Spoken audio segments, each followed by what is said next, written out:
Just a sip. Half sip. I'm trying to get us sponsored by Maverick. I'm trying to get us sponsored by Rockstar. So. How about I get us sponsored by? Actually, this is the only Monster that I like. I like Red Bull. Red Bull. Yeah. That's so disgusting. No, Red Bull's classic. All these other ones are like tastes like classic gasoline. No, they're classy though. Like when I drink a Monster, I feel like trashy. So like if I drink like a Red Bull, because like you feel like you should classy. be at a tractor pull. Yeah, no, I'm being serious. Like I feel like I should have a dirt bike and like wear some like Monster like sledded out. You know what I'm saying? My wife found some of my discontinued. Same with Rockstars. Discontinued Rockstars. I feel trashy when I we're rolling. drink Rockstars. Okay. We can just add Red it. Bulls are like classy. No, well, nothing like the class. I mean, when I see a girl drinking a Red Bull, I'm just like, dude, that's a classy chick. Right? A Monster, I'm like, guarantee that chick smokes e-cigs. For sure. She's got an e-cig. She's got her full she's got an e-cig with her own custom name engraved into it. And she probably drives a truck with a big Monster sticker on the back. No, she doesn't. She sits in a truck with a dude that drives with a big Monster truck. True. Frosted tips with 2 earrings. Yeah, the dude with puka shells on his neck. Sure. Dude, that was me in high school. That was probably you. I was just gonna say that. Had 2 earrings, tongue ring. No, you did not. Yeah. Stop it. You really did have. You had a tongue ring? Yeah, I could probably stick this through my tongue. Oh my gosh! Talk about class. All these years, I had no idea. And you had 2 earrings? Yeah. Did you wear pipes? No, but I had long Leonardo DiCaprio hair. Did you really? Back in the day. Wow. Yeah. Man, oh my! I knew you were. Well, I did. School. I have seen you in your like Columbine trench coat. Yeah, that was actually that was on my mission. That was on my mission. I love how we go. It's the only place I could find a long leather trench coat at that point. That was a really nice Zara trench coat. It was like my main souvenir from Portugal. Dude, wow. It was either that or wine. That was like the exports of, of the area. I actually had 2 really nice leather jackets made on my mission, and they got stolen 2 weeks before I went to go home. And I was actually catching the guys that had them in their hand, and I'm chasing them down the street at like 2 in the morning. That's smart. And I'm thinking, man, you know what? I got 2 weeks left. Those jackets, they can have them. Because I was just thinking, if I catch them, they're probably going to kill you. Knives, they got guns. Who knows what they've got? Free jackets for them. Yeah.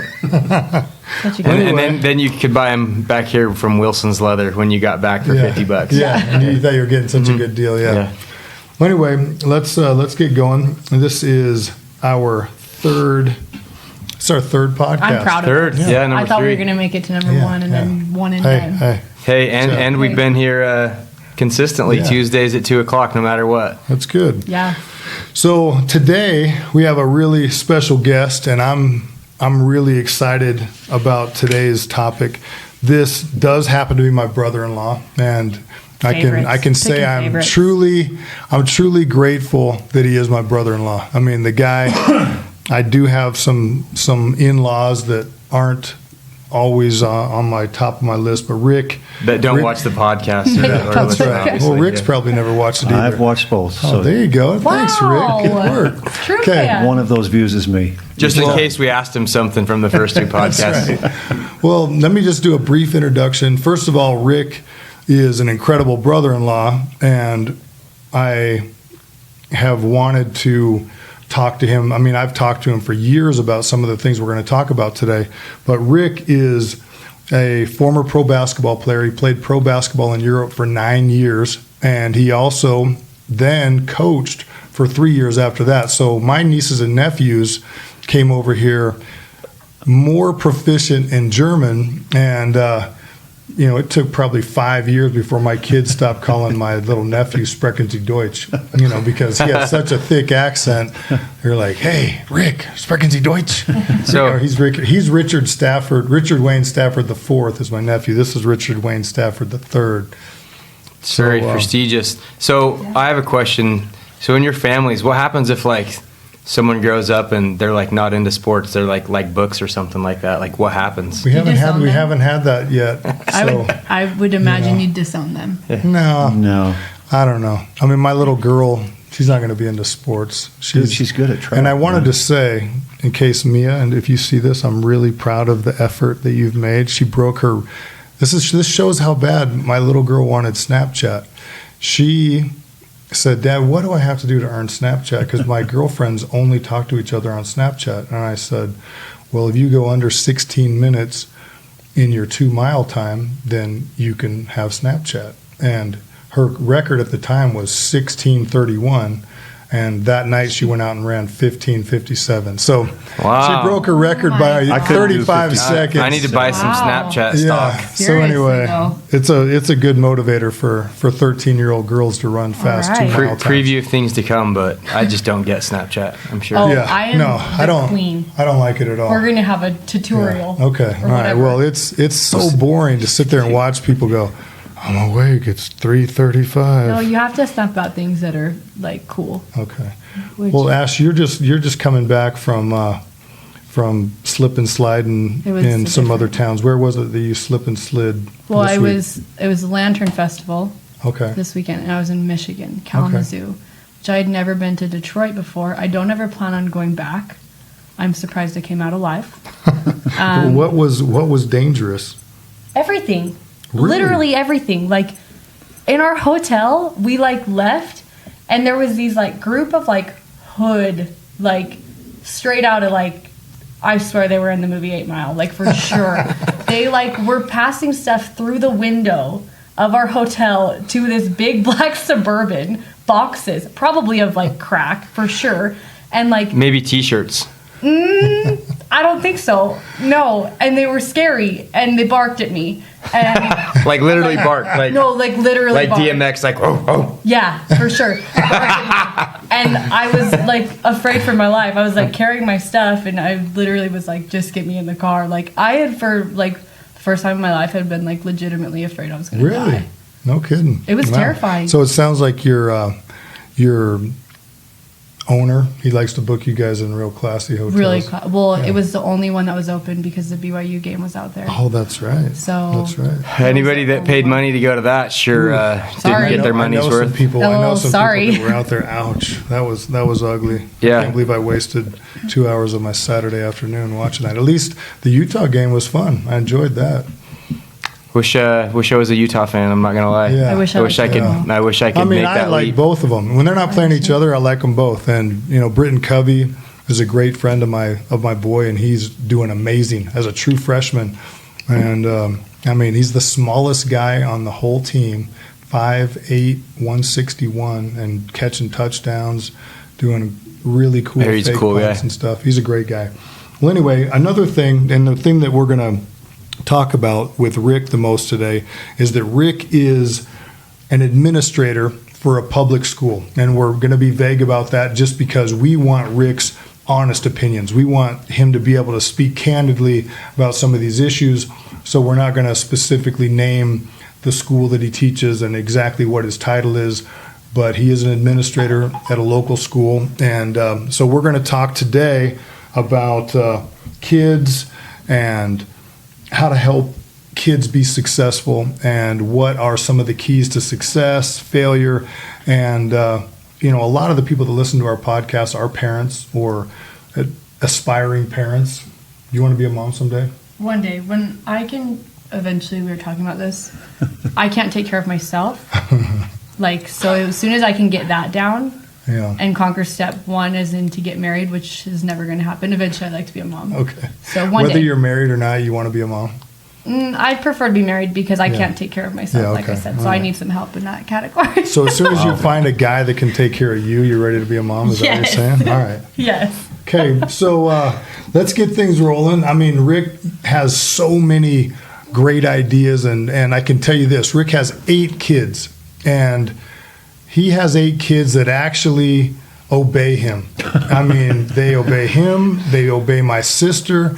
They are extremely well-behaved kids, considering they come from a family of 8 When you tell them to do something, they do it. When you tell them they need to eat something, they eat it. In fact, they actually eat it happily. Because we don't feed them at the house. Yeah, they're very. I mean, if we ever want to get rid of some cookies that we don't like, we just invite one of Rick's kids and guarantee they will be gone within 10 minutes of when Eli or Roddy show up at the house. So anyway, Rick, let's start out. What would be, in your opinion, what is the key to, or, what would you say is like the foundation for, or the most important character trait for a kid to be successful?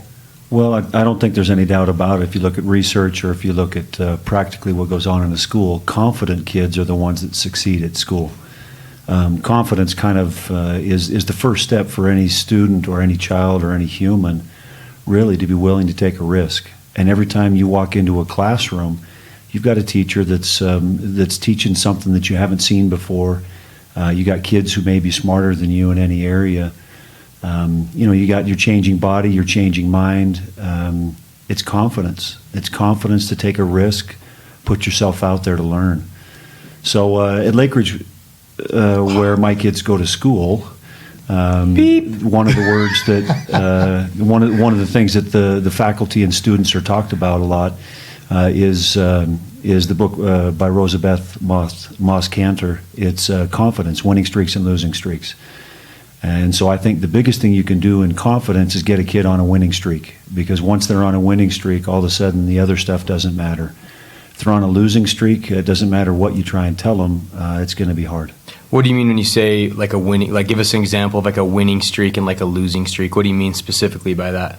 So if you go through the book, and what it talks about specifically is winning streaks are when you try hard and you have a result or an outcome that is positive.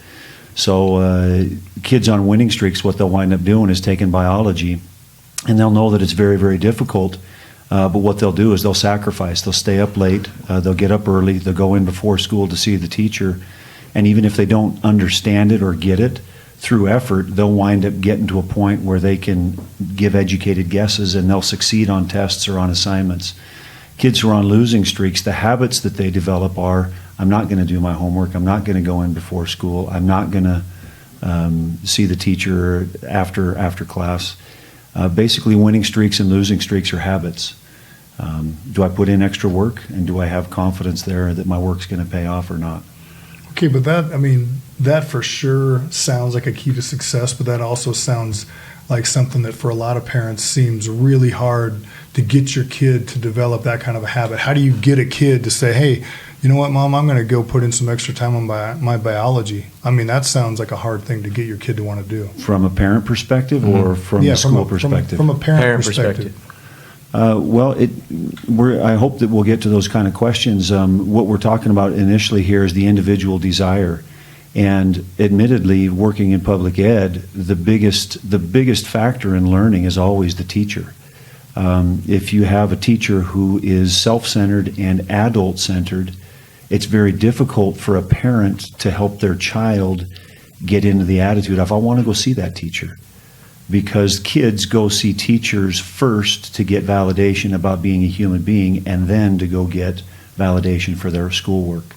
So the question, how do you do it as a parent, is you stay on top of it, and you go meet the teachers, and you figure out which teacher is going to validate your child as a human being, so that relationship will build. And then when they go to see their teacher about their content, about the biology or math, they'll be motivated to go back and see that. So confidence is the most important thing, and that confidence, unfortunately or fortunately, is always, it's built by teachers. Great educators get learning done. So then, my kids are younger, they're elementary age, but, they kind of get assigned, they're in public school, they get assigned a teacher, kind of luck of the draw, random. And fortunately, our school is one of the top ranked schools in Utah, and we've been extremely impressed with the teachers, with the exception of maybe one. But what kind of advice, or how does it work when, maybe especially even at the elementary and beyond, it is that luck of the draw, and some teachers admittedly are much more engaging, and can't even remember exactly how you phrased it, but child-centered rather than adult-centered. Okay, so there's adult-centered, right, and that's where the teacher kind of does what's in their contract and the things that are required, but then there's the child-centered where they make the extra effort because they know what's at stake. As a parent, so just to put it out there, when my children are assigned junior or elementary teachers, we let the system spin it, and then we do our best as well to just let that ride.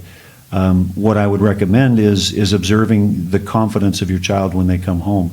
Hey, what happened at school today? How do you feel about it? What did you learn today? Is it fun? Is it engaging? What do you think about your teacher? You ask all those questions, and if you're concerned by the answers, go in and meet the teacher yourself.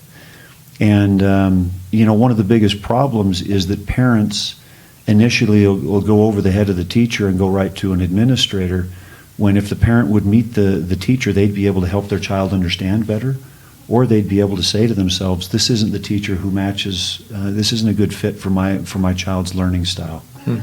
And then you'd be able to work with the teacher in an open way and say, these are the things that we do at my house. I don't see those things here present. Is there another teacher here in the grade who does do those things? And then you can work with the administrator to get a match for your student's learning style or learning preferences. Is it easy to get your teacher changed for your, like, I don't know, because I don't have kids in school, but I don't. Yeah, I'm curious about that too. I just remember, like, is it common for kids to get switched classes and stuff like that? So I don't work in an elementary, but we've had probably 25 or 30 elementary teachers in my home, and we have requested a change because of a learning style difference. Mm-hmm. And the process is simply, first of all, to go talk to the teacher and find out what's going on and if your perceptions are accurate. But then working with the principal of the building to say, hey, is there another option here? And when administrators aren't attacked, generally we're open-minded people. Yeah, definitely. And so I would just say to a parent, if it's not working for your student and their confidence is suffering, right? They're not willing to take as many risks and they're not willing to be as creative and innovative. Talk to the teacher, then the administrator, and making a change is okay. At the junior high and high school level, those changes happen all the time. Yeah, I remember. And we're totally open to matching teaching style with learner style. Yeah. It's about kids. A life is at stake. So a lot of that probably comes from parents being proactive in their kid's life too. Absolutely. It probably doesn't. No kid is just going to be like, this teacher has a different learning style than I do. Mm-hmm. No. And so that probably takes a lot from the home side as well. It does. But if you look at where, and this is my personal opinion, if you look at where families are today, two-parent households are becoming more and more abnormal, and a single-parent household or a grandma caring for or a legal guardian caring for an individual, it doesn't mean that the student is loved less. It just means that the pathways for the person at home who's responsible at home, the pathway for that person to get access to an administrator sometimes gets even fuzzier. Yeah. Right, and we're talking about it here, and we're all kind of, mostly intelligent people here. But besides me, if we aren't clear on how to go help our children, when a family isn't the traditional family, sometimes those pathways become even fuzzier, and so that student really needs an advocate, and that's why I love my job, is because I get those kind of kids and. I can be an advocate for them, even if that isn't happening at home. Because some of the kids, whether we want to face the realities or not, I'll give you an example. I'm working with a student, and I say, where you live? And he says, I live at the KOA, literally in a camper at the KOA. Or KOA is a campground, right? Yeah, KOA is Campgrounds of America, and we have a number of. They needed better education because they spelled campgrounds with a K. But maybe not, because their business idea worked. It worked all over America. Yeah, that's true. Yeah. So, but the reality is that a lot of kids have difficult circumstances. So, I love my job. Well, so this is something that comes up to me because I have a lot of issues with some of the things I've seen about teachers unions and about how powerful the teachers union is and how it really is very difficult for a teacher to lose his job. So it seems like it would be difficult for some schools to weed out teachers that really aren't kid-centric and that really don't have the kid's best interest at heart. So how do you as an administrator handle teachers that just don't grasp that concept? That's one of the stickiest questions ever. So when I taught, I was part of the teachers union. I did enjoy the protections that the union provided, and we can talk about that as well. But now that I'm administrator, I'm part of the administrators union. So the question is, how do we as a school handle teachers that are not kid-centric? And teachers are humans too, and we all want the same thing, right? So the first thing that we try and do with teachers is connect them to something larger than themselves. And the way that we do that is by normally presenting data. And if I have the data correct in my mind, a child who does not graduate from high school, they live 16 years less. They make about $1.6 to $1.7 million less on average than a kid who graduates from high school. So what we try and do is communicate with our teachers, hey, what you do really matters. And if we fail, we're taking 16 years off this kid's life, and then we're taking finances out of the home, and then we're taking health care out of the home because there isn't a career. And we're taking grandma and grandpa out of this, the relationships that they won't have. And so what we do there is we initially try and appeal through data to get them to connect to that. And then after that, there's obviously some other steps that we can take structurally to get some professional development or to get peers to get involved with it, other teachers. All right. Well, obviously getting involved and finding the best teachers is a great thing, and it would be cool if we could always have the best teachers, but there's got to be, today I'd like to talk more about what us or what anybody that plans to be a parent or all of the people that are currently parents, what can we as parents do outside of the teachers themselves? What can we do to instill confidence? If confidence is the biggest determining factor for success, what can we do besides finding an amazing teacher to build confidence in our kids? Get your kids involved. Get your kids involved in activities. The way that you develop confidence is by doing something you've never done before. So this weekend, I had a next door neighbor, Keith Hillman, runs Out and Back up here. He took a number of us out rappelling. And one of my friends happens to be legally blind, can't see. And brother, I want to tell you, watching his confidence grow. So I had to help him through these sketchy areas of kind of sand, kind of on these rocks and these cliffs. And we climbed up, and then we climbed up around again. And then he got into the harness, and then he's coming down, and he's pushing off the rock. And the whole time I'm kind of guiding him, I can feel his body tension, and I can feel him shaking for fear. But what happened there is that he became confident in that. And so his 6-year-old son did the exact, he just followed his dad up the hill, and he came down as well. And get your kid involved in activities, whether it be music or it be sports or scouts. I'm not an Eagle Scout, but Scouts does a lot of good things for a lot of people. You can also do motorcycle riding, and you can do longboarding, and you can do skateboarding, and you can do snowboarding, and you can do water skiing. There's so many things you can do to get your kids involved, but when they try new things and they fail, but they have to get back up, they learn that confidence piece. Because you can't go through a day of school. I mean, you guys were in junior high and high school. You can't go through a single day and do everything right. There's going to be a mishap. There's going to be an accident, and you got to get back up and say, oh, well. So I really believe that the activities that parents and guardians get their kids involved in is where the seeds of confidence get planted. I think also what's huge is not only getting them involved, but like being involved with them.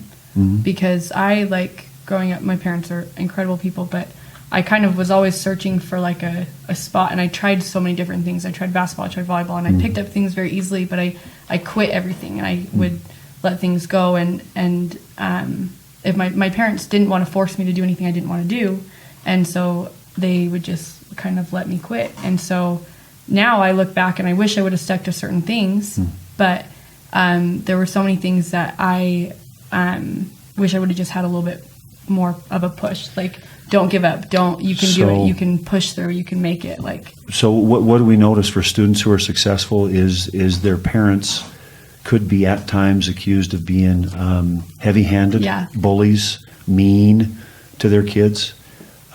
Most oftentimes, the kids that are successful have been pushed. Mm-hmm. And parents have the one, they've got that right to figure out what the line is for their kid. Yeah. And so parents who involve their kids in activities and then push them to push that envelope, those kids are successful. I mean, I'm curious because I know I have my personal opinion, but you have so many kids, you have 8 kids and they're all different. How do you decide when Eli says, hey, you know what, Dad? I'm not really liking wrestling. It's hard and I'm doing a lot of hard stuff. I don't really like it. Like, at what point and how do you make a decision when you as a parent are letting your kid become a quitter and maybe they'll resent the fact that they quit some things later? Or how do you decide how hard you should push them? What is a good level of pushing compared to bullying? So going in is always the key, right? Before you start something, the dialogue that you have with your child on the way in. I've found it personally, you just asked a personal question, but also professionally, when parents give instruction so that the kids know what's expected of them on the way in.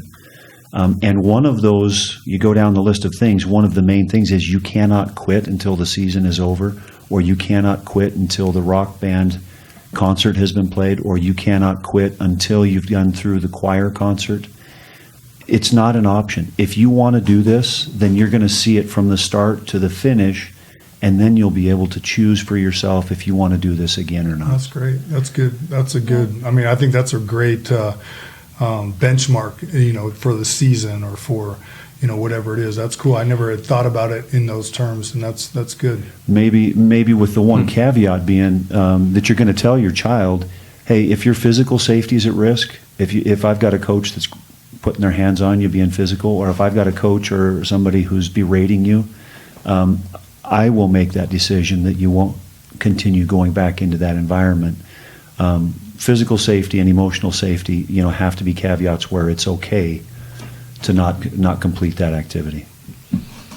Well, like we talked about, I don't know if we actually got it on the podcast, but nowadays, there's so many times that kids have the option to disengage from other people, and they are, there's so much they have access to on their phones and on their TVs or their computers.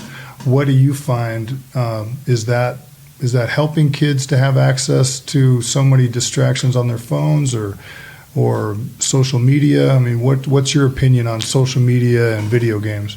Well, give me a parameter. Is it mentally, emotionally healthy? Is it contribute to their academic success? All in general, right? I would say, yeah. In general, do you think it's helping them in their relationships and in their pursuit for personal goals?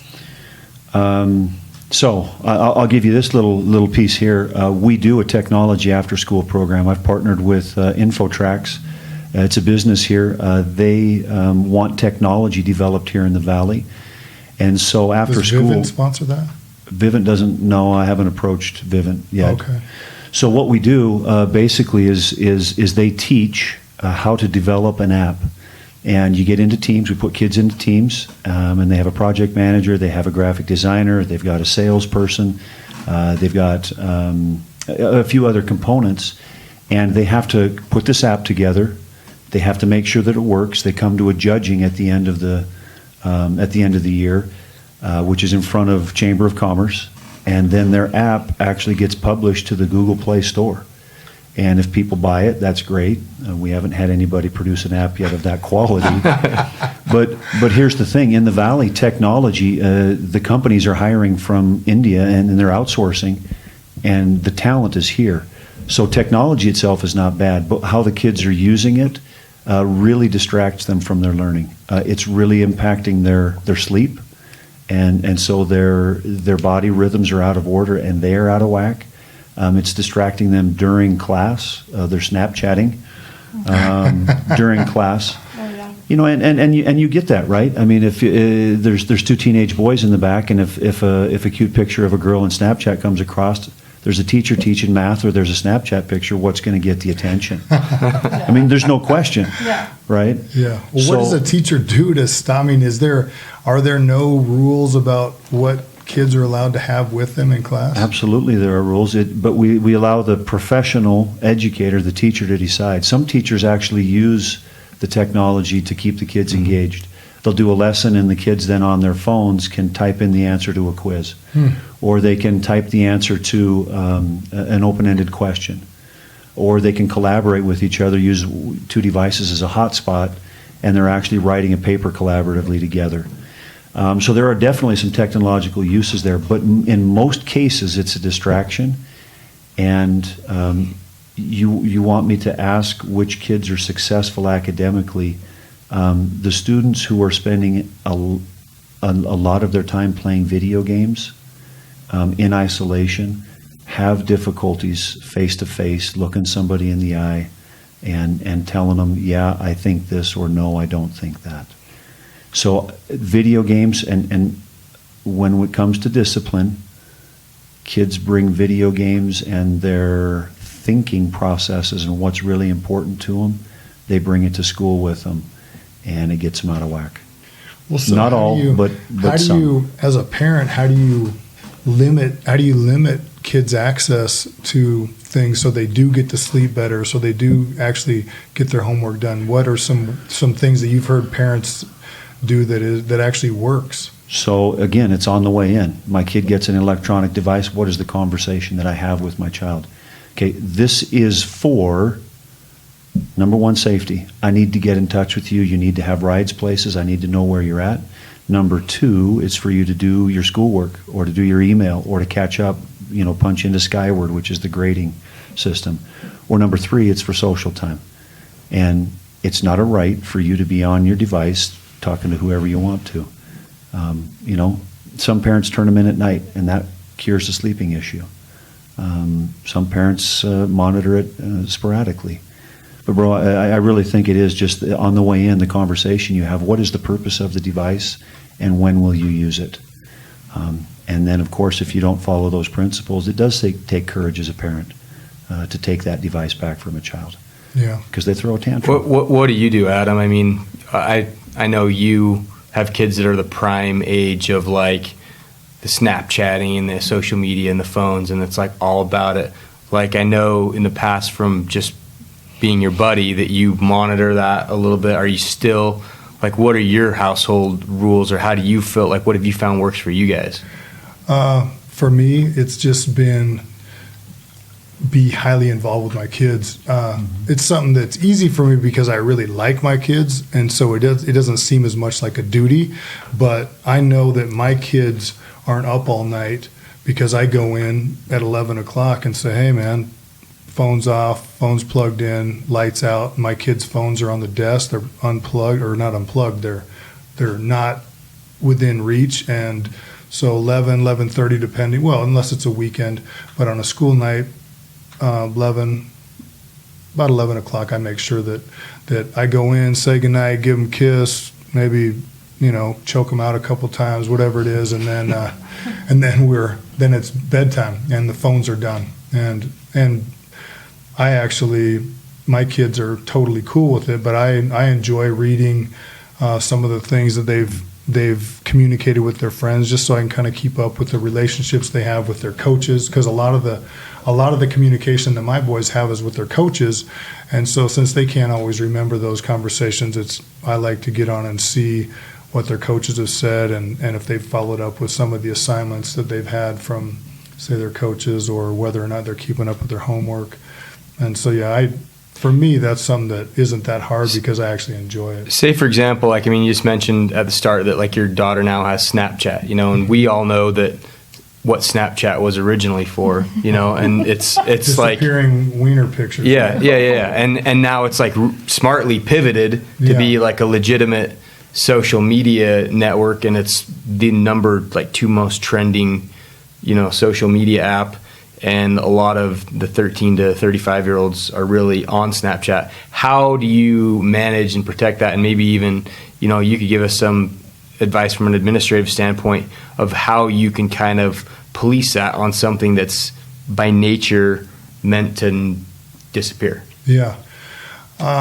Is this trust? I would say that from my experience, a lot of the kids that are my son's friends, they don't use Snapchat as a way to have things disappear. Most of their stories are public to all the people that follow them, and they are available, I think, 24 hours? You would know. I mean, it seems like every time I go and look at them at night, there's a new dumb video of, them riding to lunch and then sitting around watching a movie and videoing their buddies watching movies with them.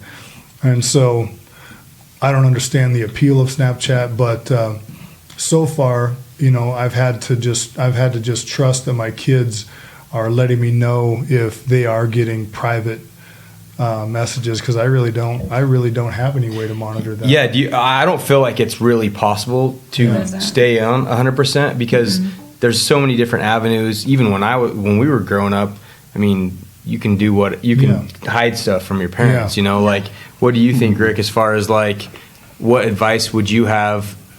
At some point, you do have to go on the old honor system. I hope I've given you good enough principles, and here's the consequence of choices. Yeah. Even as from my personal experience, like when someone gives me their trust, and someone I don't want to break it, but when I don't feel trusted, it's like I immediately, maybe it's just me, but it's like almost I want to rebel.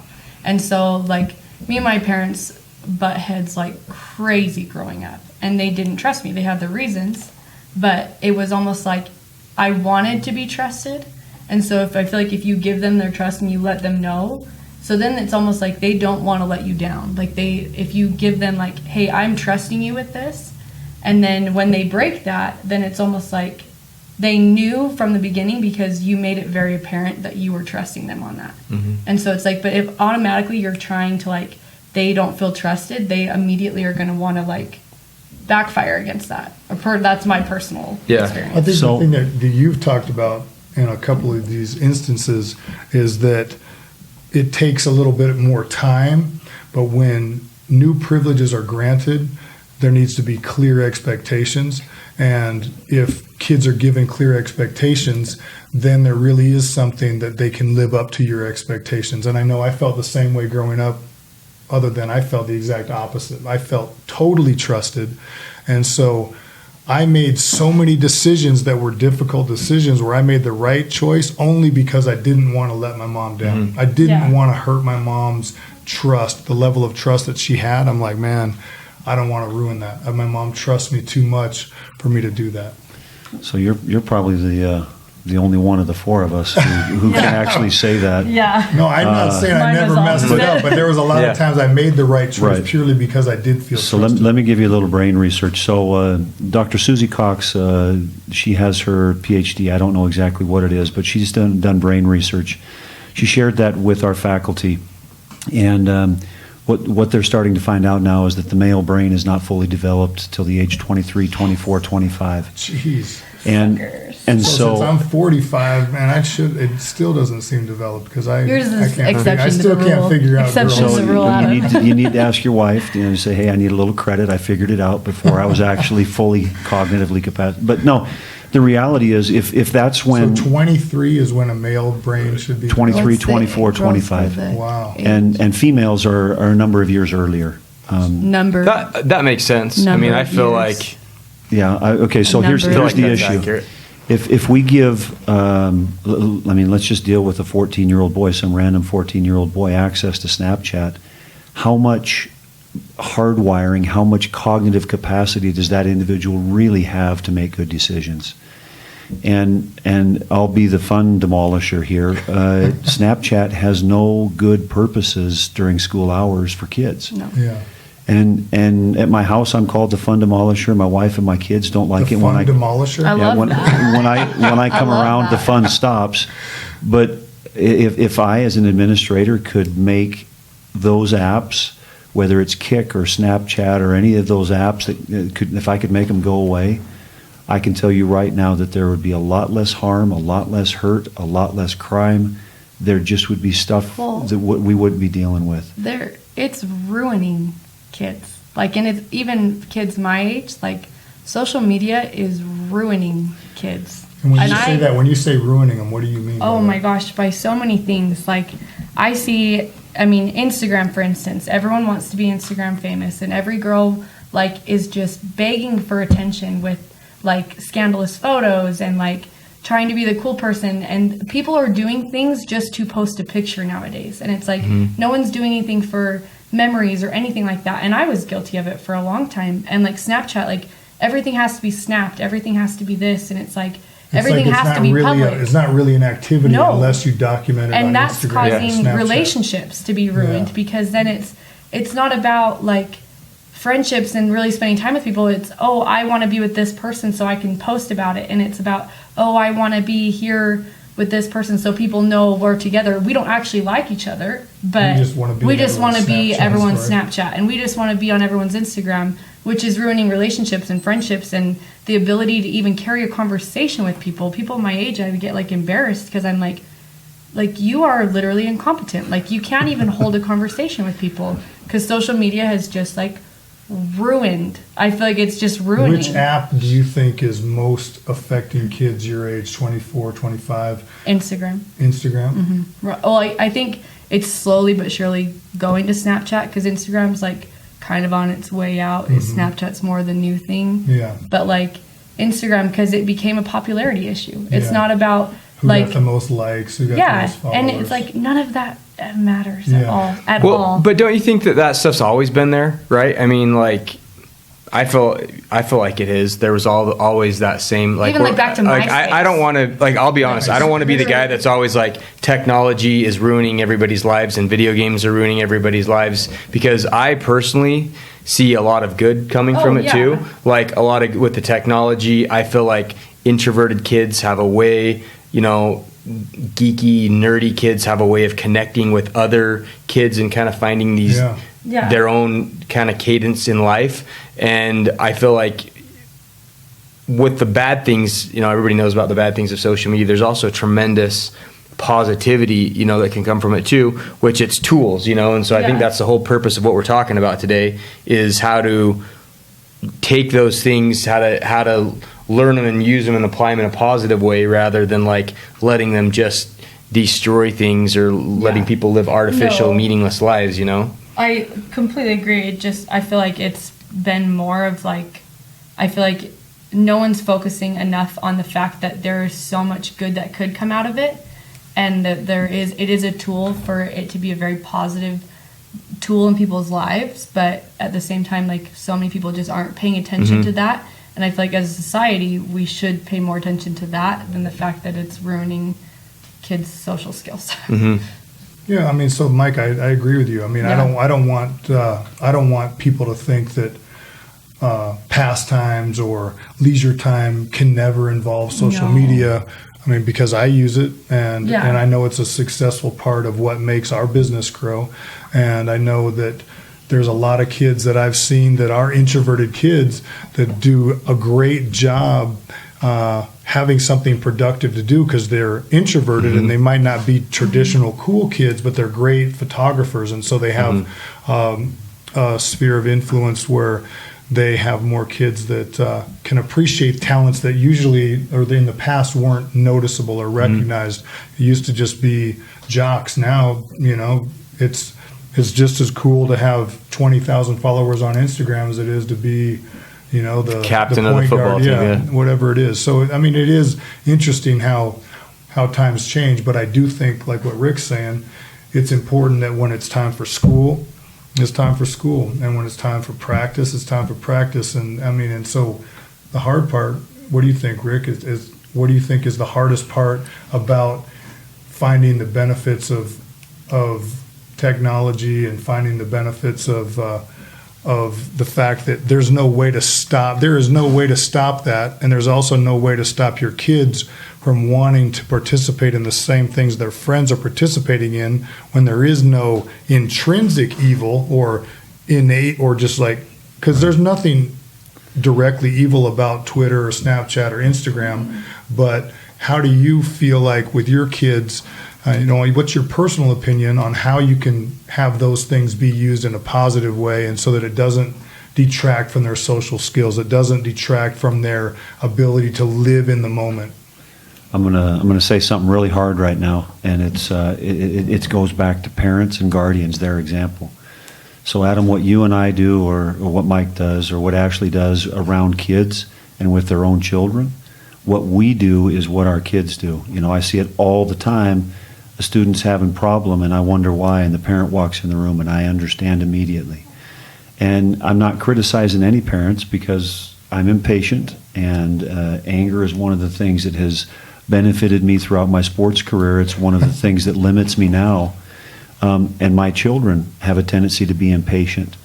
So unfortunately, the real issue is how parents and guardians go about their technology use. Now, we've tried to buck that trend a little bit where I am and working with Infotrax. Infotrax buys a tablet. They buy a Galaxy Samsung tablet for each one of the kids who produces an app. Right now, we've got 90 kids enrolled in that, and they fork over the money, meaning they purchase the tablets, and then they teach kids to be responsible users online, and they teach them skills that are productive in technology. So I think what parents do, and then what we as a community do, and where we place our value, is the only way that we're going to get healthy online use and healthy social media use out of our kids. And that's the hard answer. The hard answer is telling parents you're either doing a great job or you're not doing a job at all. Okay, well, one thing that comes to mind, I totally agree with that, and I know that a lot of the kids that do seem like they're overwhelmed with, not overwhelmed, but they're constantly focused on social media. The second I'm hanging out with their mom or dad at dinner, their mom can't even put their phone down for 2 seconds because she's checking whatever the heck she's checking. I don't know what housewives are looking at mostly, but anyway, I guess another thing that's a different topic of podcast. That happens. It's the blogs and the boutique stuff and the Jane.coms and all that Pinterest. stuff. Yeah. I mean, moms are into Pinterest. Yeah, it's a whole other world. But that brings up another thing that I hear about all the time is on. This is something that never used to happen when I was a kid. You couldn't there was no place for someone to go be mean to someone and everybody be aware of it. So, what do you call that? So bullying, social bullying? Bullying, but what's the word? Cyberbullying. Cyberbullying. Yeah. There we go. Cyberbullying. So what do you, when you see kids at your school that might get teased on social media, how do you help those kids deal with bullying, like old school bullying and modern day cyberbullying? How do you deal with those issues? Because I'm sure that's something we hear about and we see commercials for all the time. You as an administrator and you as a parent, what do you think is the best advice to help your kids deal with bullying? Well, first of all, to parents, self-harm is real. In our local school districts, we've had a number of students unfortunately harm themselves, and so bullying and cyberbullying is something that has to be taken real. 30 years ago, kids got called a pansy if they didn't stand up to the great big huge kid who was pushing them. Well, now we know that's absolutely the wrong answer. What would I say? You say that's the wrong answer. You tell kids don't stand up to them? The right answer is go talk to an adult. Because if your physical or mental or emotional safety is on the line, there isn't anything more important for a parent or for an administrator. You have to guarantee safety first, and then everything else comes after that, learning or fun or anything. So you always communicate to your kids, bullying happens. Now, how do I handle it? I always go talk to an adult who can get me the support I need. That could be a teacher, that could be an administrator, that could be a parent, it could be an aunt or an uncle, it could be a guardian. Are you talking as a kid? As a kid, they've got to be able to go talk to an adult. Kids are taught that all the time in school now, right? I mean, you have to go talk to an adult. Yeah. Right. And it happens, and there's no shame in going to an adult and saying, "Hey, this is a problem.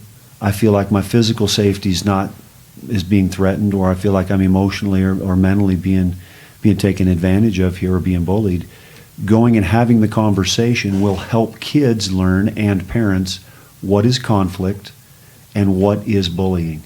Because conflict happens every single day. You know, you and I haven't always gotten along, right, Adam? We haven't? Oh, not every single day of our lives. Dang. And we have conflict, Wish that we did. but you wouldn't say that you'd bullied me or I'd bullied you. And parents and kids need to learn to differentiate between conflict, and that's something that kids can solve amongst themselves normally, and bullying, where there's an imbalance in power, and that needs to be addressed by an authority figure. Now, we handle that during the 8:15 to 2:45. That's our job. Anything that happens in the cyberbullying space or after those hours is just a legal matter.